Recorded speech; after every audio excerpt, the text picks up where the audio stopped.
my friends, and I don't eat my friends. So said George Bernard Shaw, a well-known Irish playwright and writer, and a well-known vegetarian and campaigner for vegetarianism who lived between 1856 and 1950. Hi, I'm Dr. Charles Byrne. I'm a psychiatrist with a special interest in diets that protect the heart and can prevent heart disease and even reduce it. And the great thing is that these diets also help protect the planet and from climate change.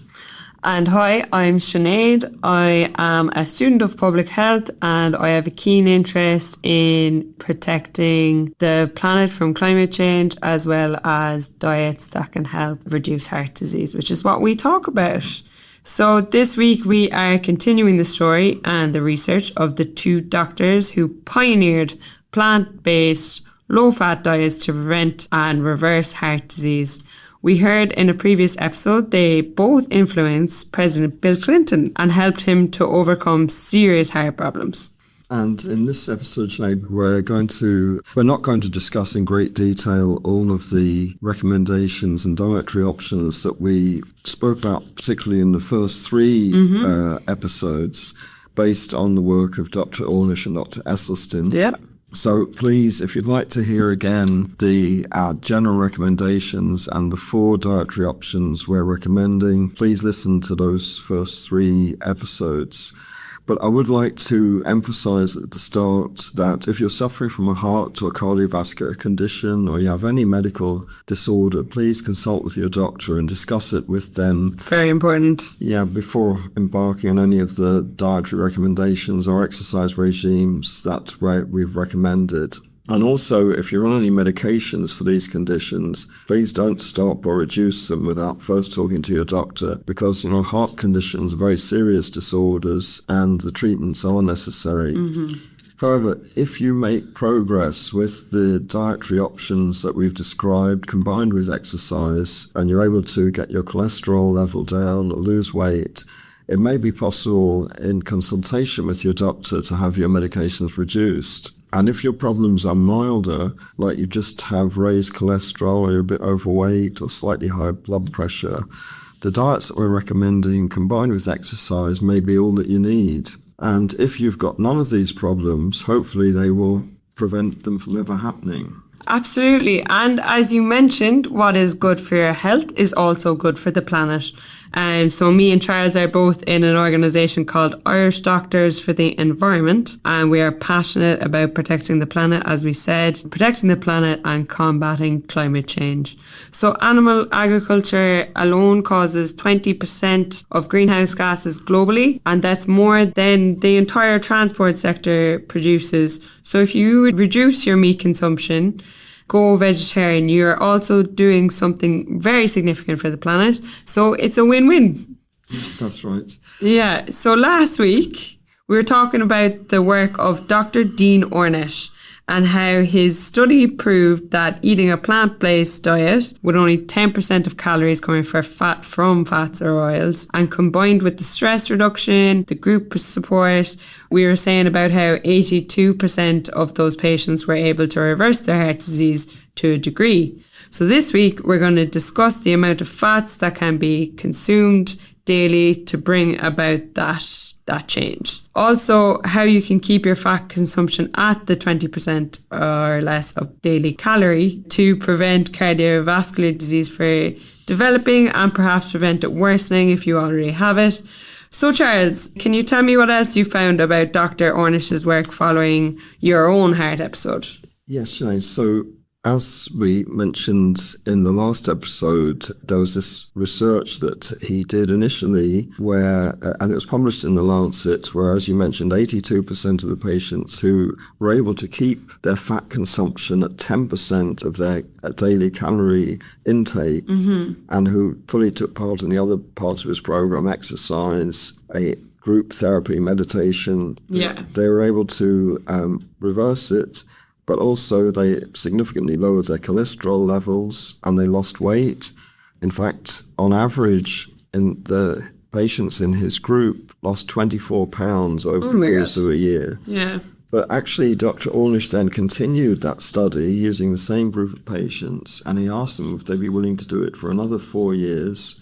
So 5 years altogether. 5 years altogether, and most Fab. of them agreed. Yeah. And that's important because it was argued for a long time that these keeping fat consumption that low, you could do it maybe in the controlled setting of a hotel or a condominium rated as rigorous, but living out in the community, could you really keep it up? So this 5-year study was a real test to see if it would work. Yeah. So he got this 5-year study published in the prestigious Journal of the American Medical Association in 1998, and he wanted to see how much further, over a longer period of time, the improvements could happen. And as we said, could they sustain it living in the community? And so, as with the other study, there was, they called the experimental group, which was the group following his dietary and other recommendations. And there was a control group, which was their treatment as usual, more or less. They followed the advice of their cardiologist and their doctor.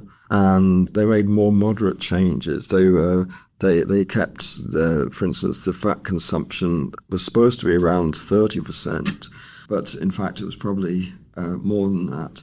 So that's in the control group then that they were comparing to Dr. Dean Ornish's experimental group. Yes. So in the control group, you said that it was around 30% that they were of their calorie intake was fat. But it wasn't monitored as precisely as Dr. Ornish's group, who very strictly kept their consumption down to 10%. 10%, okay.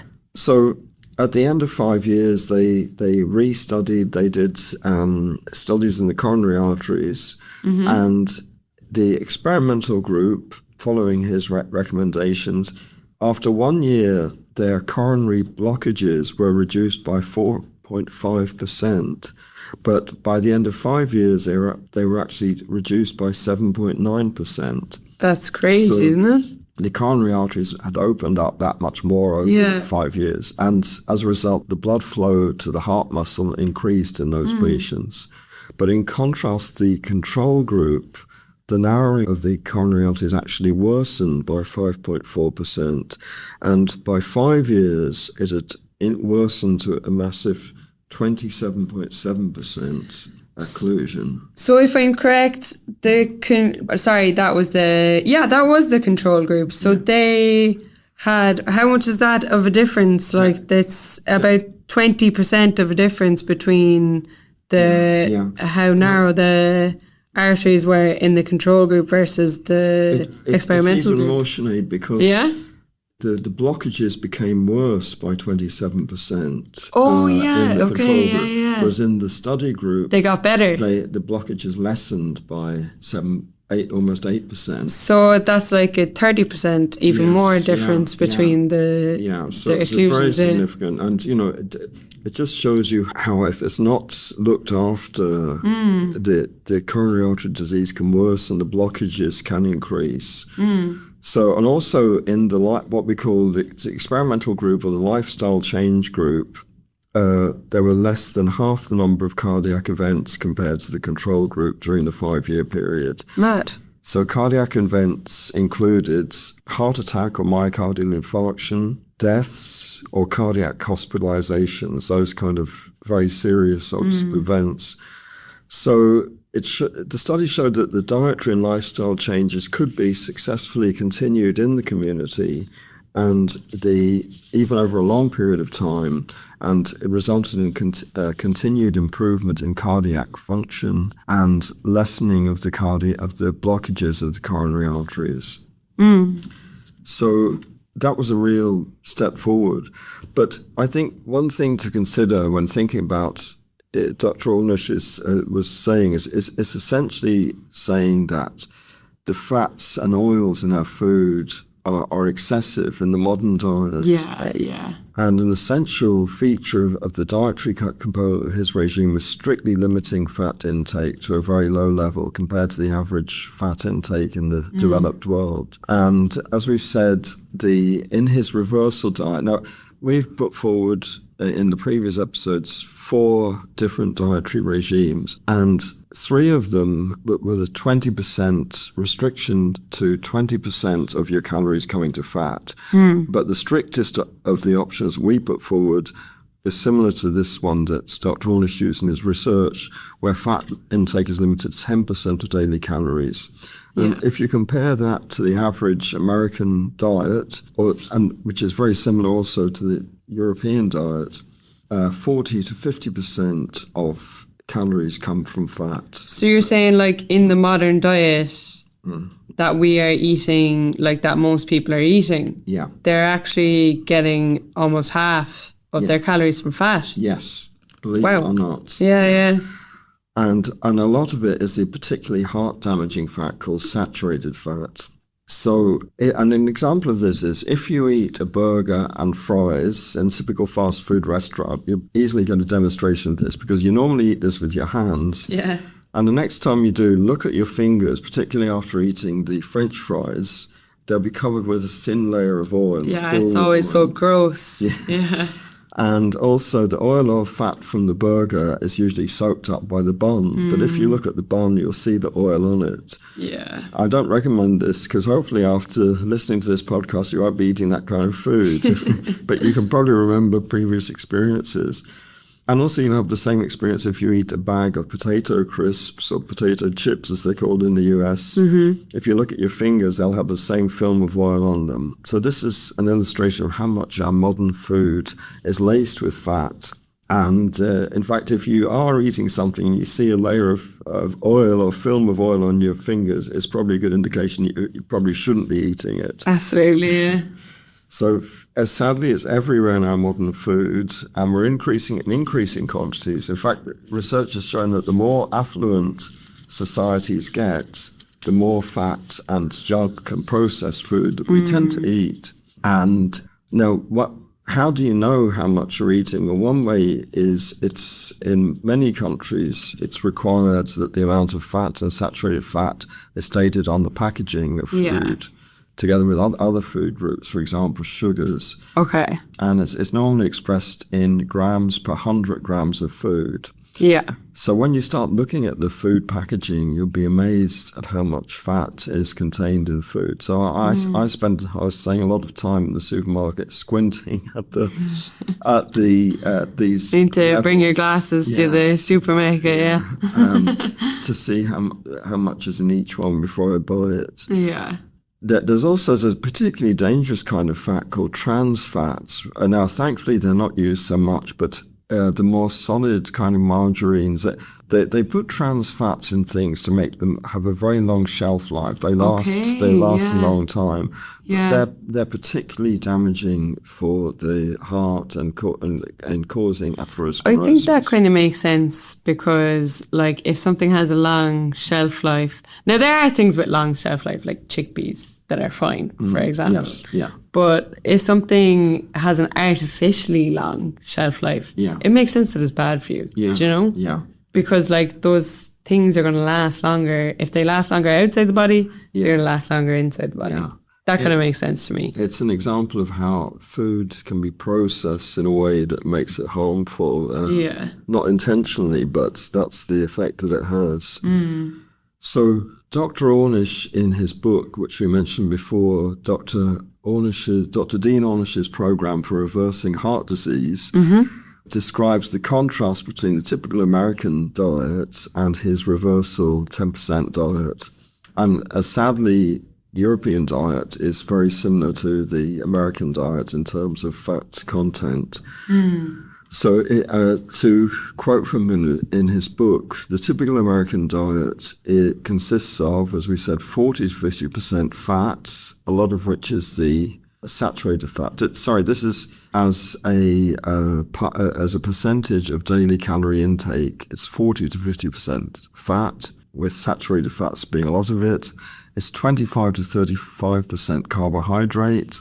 It's 25% protein, and has a massive 400 to 500 milligrams of cholesterol per day. It's a lot. That's your typical diet. Okay. And in contrast, the reversal diet, which the patients are on in that study, consists of 10% of calories come from fat, and it's more so healthier fats called polyunsaturated or monounsaturated. It's a lot more carbohydrate, but 70 to 75% carbohydrate. It's 15 to 20% protein, and it compared to the 400 to 500 milligrams, it has only 5 milligrams of cholesterol per day. Okay, so just before we get into, we're going to talk about how you can calculate your fat intake per, like your overall fats compared to your calorie intake and how to make that healthy. But just before we get into that, we're going to take a small little break here, guys. So if you want to have a cup of tea or a healthy snack, and you can, after this, you'll know how much fat is in it per your calories. So we're going to take a small break and we'll be back to you with that in a minute.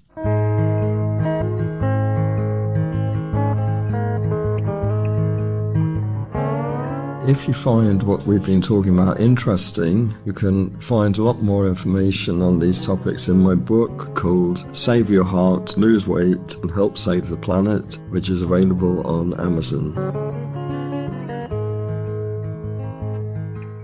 So before the break, we were talking about a typical American or European modern diet. So just to say about that, you were saying to me earlier at lunch about the misconception about carbohydrates. Do you want to talk a bit more about that? Yeah, you can broadly divide carbohydrates into two types: complex carbohydrates and simple carbohydrates. And the complex carbohydrates tend to be the more natural foods, like the whole grain bread, whole grain pasta, brown rice, but also the starchy vegetables that we mentioned before, like potatoes, sweet potatoes, class. Yeah, and turnips and peas. They're all complex carbohydrates. And there's a common misconception that they all tend to get lumped together. And there's a misconception that carbohydrate consumption is bad for you and the main cause of excess fat in our bodies. And people have the mistaken belief that restricting carbohydrates is the best way to lose fat. But in Dr. Ornish's book, in fact, he describes how hard it is for our body's metabolism to convert the complex carbohydrates, those ones we mentioned, whole grains, etc., into fat, whereas it's very easy for our bodies to convert dietary fat into body fat. And that's why we want to reduce it. Yes. And that's why also we want to stress complex carbohydrates rather than the simple carbohydrates. Okay, yeah. Could you give an example of a simple carbohydrate? So the simple carbohydrates are things like the sugars, okay. Also processed wheat like white bread, but also cakes and cookies, biscuits. They're all simple carbohydrates, and I'm going to be talking in a minute about how the metabolism of both and the absorption of both is different. Okay. But it's been shown that scientifically that very little complex carbohydrates a person eats are actually converted into body fat. Okay. So, for example, if you have your plate a third full of mashed potatoes, or even a half full, you're actually eating a very healthy thing, as long as you don't put any milk or butter into the mashed potatoes when you make them. Okay. If instead you put just some vegan gravy on them, or if you have to have a little one on them, you could use a very small amount of something like Flora Light, a teaspoon or so. But say with the vegan gravy, there's virtually no, there's very, very low levels of fat. They'll fill you up, you'll feel good, they're delicious, and you can have them with your vegan burger or vegan sausages, and they're great, and they won't put on fat if eaten that way. Okay. So, and another thing people don't know about fat is that each gram of fat has over twice as many calories as each gram of carbohydrates. Yeah. So there are some food which are very popular where you're getting a double whammy. No. Because sugar is not good for you either. Sugar is obviously a simple carbohydrate. Fats, we are saying, are not good for your arteries. So double whammies are things like ice cream, or which are a combination of high sugar and high fat content, chocolate, bars of chocolate, have a high fat level and high sugar level. Yeah. And they're very addictive. Yeah. And I think we can all relate to that. yeah. But they're a double whammy. That's why you have to, occasionally it's fine, but if you'd start taking them every day, you're going to run into trouble. And I say occasionally, everyone has slip-ups at times. So We talked about this earlier, nobody's perfect. no. And if you do, the thing to do is just the next day say I'm going to start again fresh today, and I'm going to cut those out. Yeah, I think that's reasonable. Yeah. So will we talk about the tables then? The tables that Dr. Dean Ornish has in his book. Yeah. So these are tables. How do you? We're saying that for the dietary recommendations, 3 of them are preventive, which have a 20% fat limit, and one of them can actually reverse or reduce heart disease. And that's With the 10%. limit. Yeah. But how do you practically measure if you're taking that amount of fat in? How can you limit it? And Dr. Ornish devised this ingenious way of doing that, of actually getting a figure of how many grams of fat you can take a day to stay within those limits. Okay. So now we can't show you on the podcast, we can't show you the figures, but I'll tell you how Joys it's of done. being on a podcast. And I can give you some ballpark figures, which will give you a very good idea, a kind of average figure that you have to stay in. So that he has it as a 2-step process. The first one is a table which is actually used by insurance companies called the Metropolitan, this American insurance company, Metropolitan Height and Weights tables. So from that table you can determine what your healthiest weight should be based on your height and your body frame. So you can calculate your ideal weight from this. For example, when I was younger, I was 5'10". I think I probably shrunk with age, but roughly Happens to all of us. We all start shrinking eventually. For a long time. But so based on my height of 5'10" and my average kind of build, it's said that according to the weights, my weight should be between 151 and 163 pounds. So forgive me, anyone who's using kilograms and everything, but it's done in the American system. So that was a lot below what my weight was at the time, which was something like 204 pounds. So I had a long way to go. I had 40 pounds if I wanted to get to the ideal weight. But anyway, so I got that was the weight I was going for, and that he also said you can feel a weight that you'd feel comfortable going to. So if you just think what is your ideal weight that you'd like to get to, and you can use that figure, and so then with that ideal weight figure that you want to get to, he has a second table. And this one, you use your ideal weight, and also you have to decide whether you're inactive, moderately active, or very active. And from that, using your ideal weight, that you can get the number of grams of fat that you can take per day to keep within the limit. So according to his definition, inactive means your physical activity is limited to watching television, writing, sewing, a little walking, and so on. Moderately active means you spend approximately 10 to 20 minutes a day of continuous exercise at least 3 times a week, such as walking or jogging or doubles tennis, but not a lot of it. But active means that you spend over 20 minutes exercising continuously and vigorously at least 3 times a week.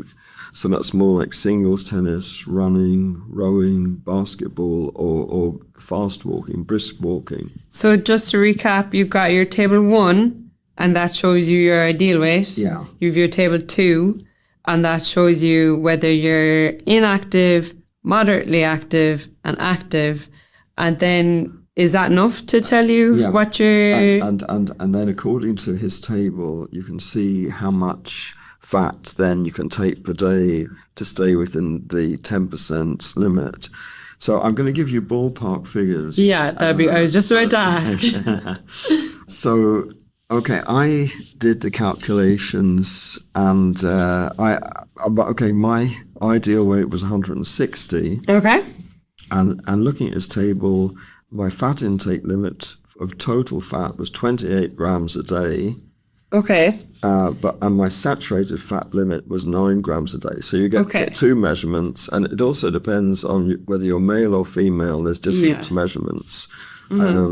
So the ballpark figure, this is really the bottom line. For men in general, looking at his tables, if your ideal weight is between 150 and 165, you should be aiming to stay within 10% fat at taking between 25 and 28 grams of fat per day, and of which 8 to 9 grams can be saturated fat. And then for women, if you want to stay within 130 to roughly 150 pounds around, you can have your total fat of 20 to 25 grams a day, and then saturated fat of 7 to 8 grams a day. Yeah, and as we said before, a rule of thumb guide for saturated fat to total fat, it should be around a third or less. So you can see that both Would it of be those figures. as little as possible, kind of? Oh yeah, the less yeah. saturated fat you can eat, the better. But in most foods, there is a combination of the healthier or total fat, and then there's a proportion of saturated fat. Which I we actually have examples of those. Okay. Oh, great. Good. I looked at these earlier. If you want to see these, they're at the back of your book. Yeah. You have tables.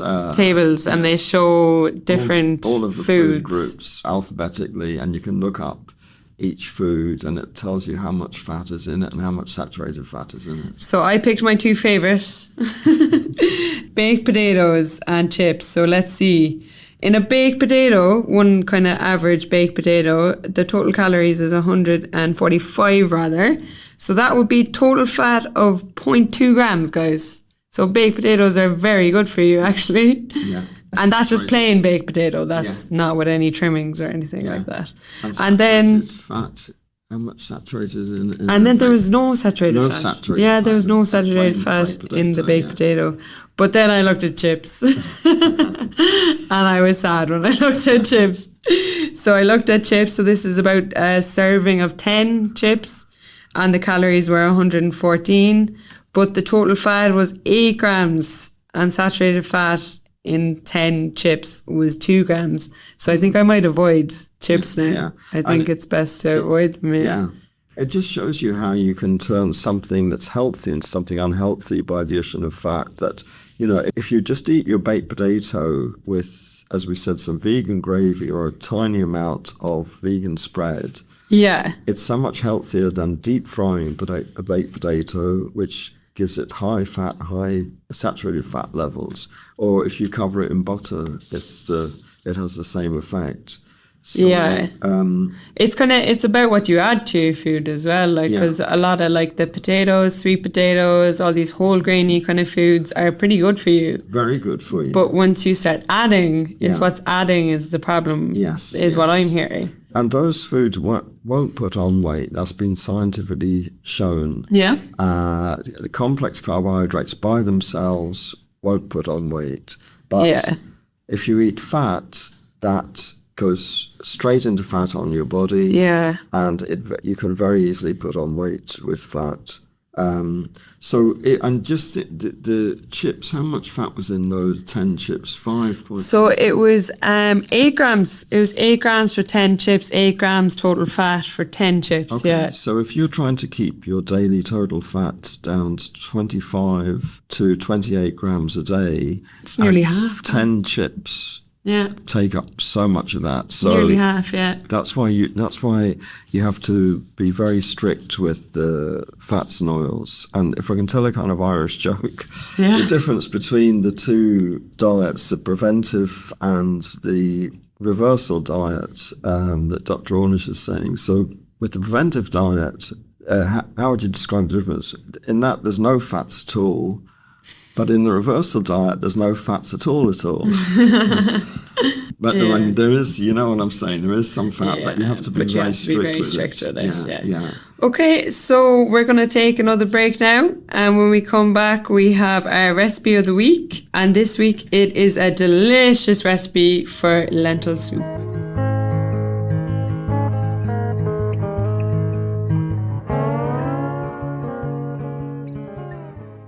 So, Charles, tell us how to make this tasty lentil soup.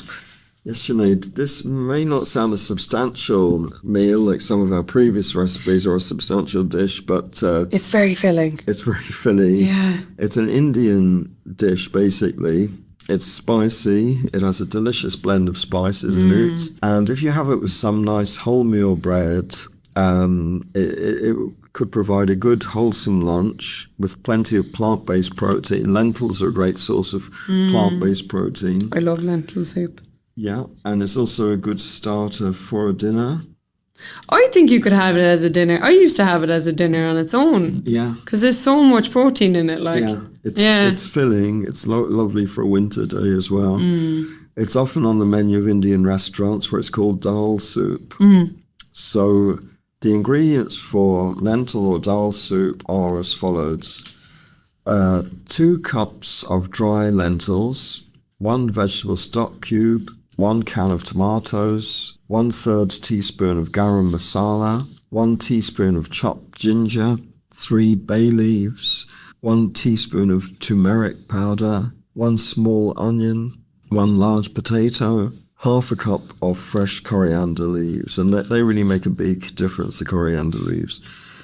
So we've been talking a lot about fats and fat content. The total fat for this dish for 4 people is only 3.8 grams. So that brings it down to record low total fat per person of only 0.95 grams. Crazy. Yeah, and it's delicious. So here's the method. It's quite simple, but it takes a while to simmer it. You put approximately 3 litres of water into a large saucepan, add the stock cube and bring it to the boil. Then you add the lentils, the chopped onions, the bay leaves, the chopped ginger, and a can of tomatoes. Then simmer it for 10 minutes and then add the potato, chopped in small pieces. Then you simmer it for a further 40 minutes. 5 minutes before the end of cooking, add the garam masala and then garnish it with fresh coriander and serve. And that's it. Nice and simple this week. Yes. Yeah. Oh, lentil soup is one of my favourites. Yeah. Yeah. And with some wholemeal bread, it's a good lunch, I think. Yeah, delicious. Like I used to cook it all the time. Yeah. Yeah, I must. It's inspired me now. I must cook it again. Yeah. And if you have a group of people, it's a great thing to share. Yeah, as well. 100%. Yeah. Yeah. So thank you for that, Charles. And as always, we'll be putting our recipes up on social media. That is Your Heart, Our Planet on Facebook, Instagram and LinkedIn. Also, please send us your comments on social media and we can read some out in future. Thank you to everyone who's listening and rating the podcast on Spotify. Giving us 5 stars. Giving us 5 stars. Thank We'd you. like to give you 5 stars for doing it. 5-star listeners, yeah. So that's right. And finally, if you find these topics interesting, you'll find much more detailed information on my book. My book has the tables that we've mentioned in Dr. Ornish's book. He gave me permission to reproduce them in my book. So you can calculate your daily fat, whether you're on a 20% preventive dietary option or the 10% reversal or reduction dietary option. You can calculate it from the tables in my book. My book is called Save Your Heart, Lose Weight and Help Save the Planet. And it's available on Amazon as a paperback and on Kindle. And if I could just interject there, I think that if anybody's feeling intimidated by the prospect of a table, I think once you do it once, it makes it so much easier. And once you start reading the labels on things, it actually becomes a second nature, So just once you do it, That's the 2 ways of doing it. That you can look at the labels of how much fat, etc., is in the food, or you can look it up in the appendix at the back of my book. It's alphabetically, you can find out how much fat is Very interesting read, actually. a cupful of food, or a Yeah. potato, or so many grams. So those are the two methods you can calculate how much fat you're eating and stick within the guidelines, the number of grams you have from the table. And the tables are easy to read. It's just a matter of looking at your weight, your height, and your body frame and how much exercise, and follow along the line, and you easily get the figure of how many grams of fat you can have to stay within the limits. Yeah. So that's it for this week, and until next week, we look forward to being with you again next week. Bye till that time. And a goodbye from me. See you again next week, guys.